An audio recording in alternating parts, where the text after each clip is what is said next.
সৃষ্টি করার জন্য কোনো জাতি নাই, সবাই ঐক্যমতের ভিত্তিতে রাষ্ট্রে বসবাস করতেছে। কথা বল ঠিক কিনা?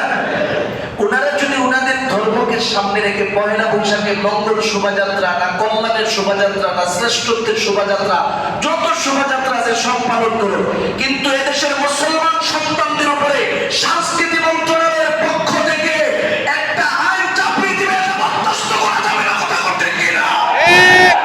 এটাই আমাদের স্পষ্ট দাবি। আল্লাহ পাক এই জাতিকে বোঝার তৌফিক দান করেন, বলেন আমিন। তাহলে বলেন, গোটা জাতি ক্ষতি থেকে বাঁচার জন্য ইসলাম প্রয়োজন নাকি অন-ইসলাম? ইসলাম। এ কারণে আমার তেলাওয়াতকৃত সূরার শুরুতে আল্লাহর পক্ষ থেকে ঘোষণা দিয়েছেন, ইন্নাল ইনসানা লাফি খুসর। দুনিয়াতে যত মানুষ আছে সব মানুষ ক্ষতির মধ্যে আছে, তবে কারা ক্ষতির মধ্যে না? আমার 2 নম্বর পয়েন্টের শেষে 3 নম্বর পয়েন্টে আল্লাহ বলেন, ওই সমস্ত ব্যক্তিরা ক্ষতি থেকে বেঁচে যাবে যারা ইসলামী তাহজিব তামাদ্দুনকে প্রাধান্য দেয়। সেই ইসলামের মূলনীতির নাম হলো ঈমান।